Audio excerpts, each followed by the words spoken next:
For the past few days, the whole world has been very surprised to hear the news that Israel has launched its largest ever attack on Iran, and Iran has resolutely declared it will declare war. So, what exactly happened? Let's find out below. In the early morning of June 13, while the entire nation of Iran was deep in peaceful sleep, Israel began its operation with a plan that had been devised for half a year. More than 100 aircraft started rolling and taking off from the runway. The goal of these planes was to turn the peaceful skies over Iran into one of history's unforgettable events. Why did Israel do this? As you know, Israel and Iran have always been at odds, never truly at peace. They've simply tolerated each other.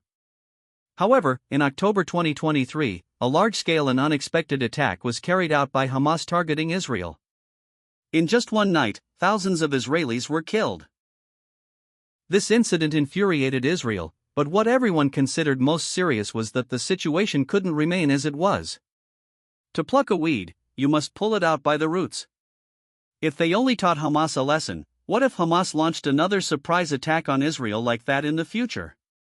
So, Israel declared that if they were to flatten the Gaza Strip, they would also eradicate Hamas completely. But that's not all.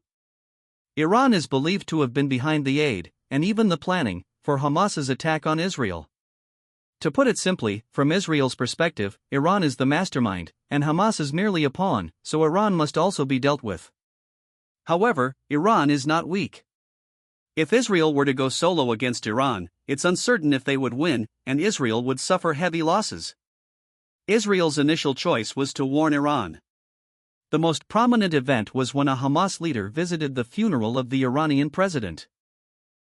Israel secretly fired a missile, eliminating the Hamas leader right in front of Iran, to show Iran Israel's power and force them to back down. But no, Iran declared it would retaliate, and they certainly made good on their word. Iran launched hundreds of ballistic missiles. These missiles rained down on Israel's sky like meteor showers. The Iron Dome system, Israel's pride, was breached. Israel felt like they had been splashed with cold water. So, they vowed revenge to make Iran regret its actions. The first time, Israel used hundreds of aircraft to attack what were described as Iranian military bases, missile storage depots, and launch pads. After that series of attacks, Israel stated that Iran had suffered significant damage to its aerial weapon stockpiles. One might have thought things would calm down, but in recent days, we learned that Israel had truly devised a much more elaborate plan than its previous attack on Iran's missile system, taking 8 months to prepare. Perhaps this time, Israel intended to show Iran and the whole world that both its intelligence technology and weaponry are highly effective. Firstly, we all saw that the most important figures in Iran's military were eliminated. Unlike the previous time, where Israel only eliminated a few prominent generals and mostly attacked military bases, this time Israel had a more significant target, the most crucial individuals in the Iranian military.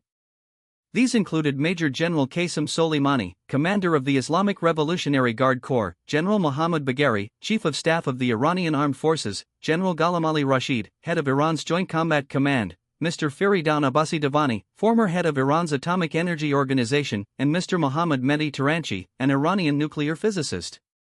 This shows that Israeli intelligence was so precise that it knew the exact locations of these leaders and accurately struck those positions. You know that the movements of leaders are usually very difficult to track, and they also reside in very secure places, possibly hundreds of meters underground, not easy to attack, yet Israel managed to do it, and did it very well.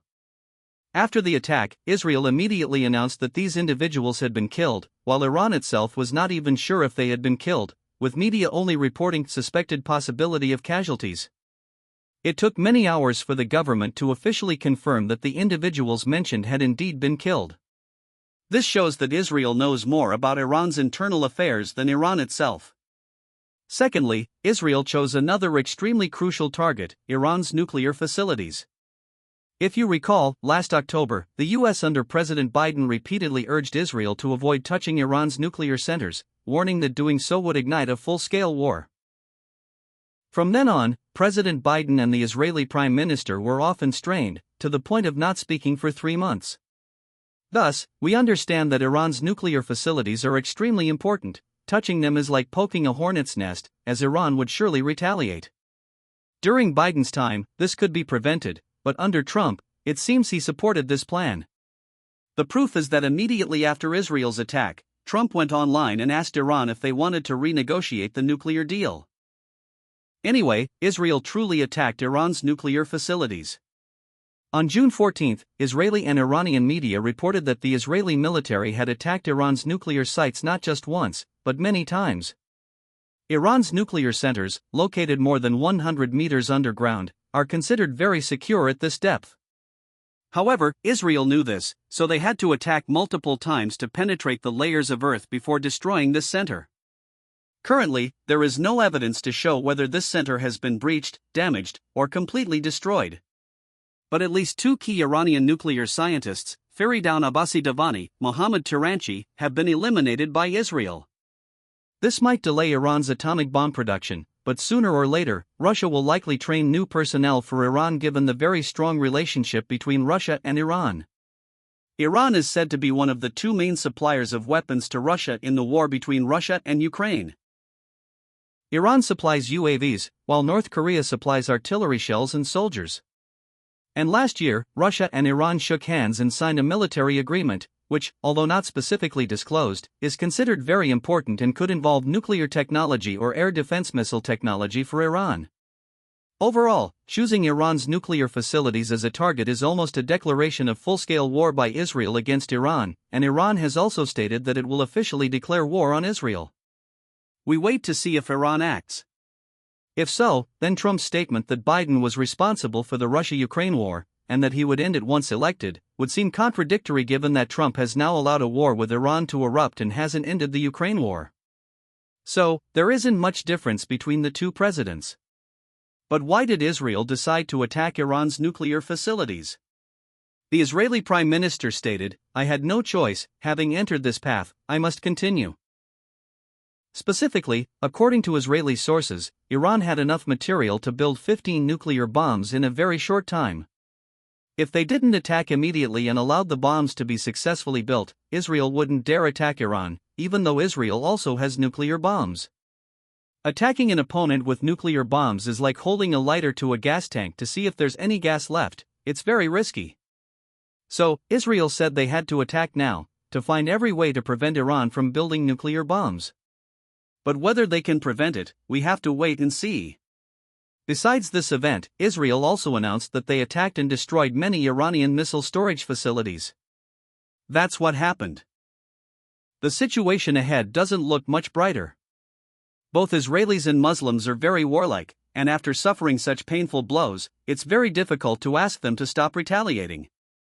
Israel might ease up a bit in the coming days if their nuclear objective has been achieved, otherwise, they will continue to strike. Israel announced that the attack plan would span several days, not just one, starting on Friday, June 13. However, since most critical targets were eliminated on the first day, it's unclear what they will attack in the following days. On Israel's side, schools have been closed, and large gatherings cancelled for fear of Iranian retaliation, and Iran will certainly retaliate. However, if Iran uses UAVs, it won't be significant as they are easily intercepted. But if they use ballistic or cruise missiles, does Iran have enough after Israel has destroyed so many?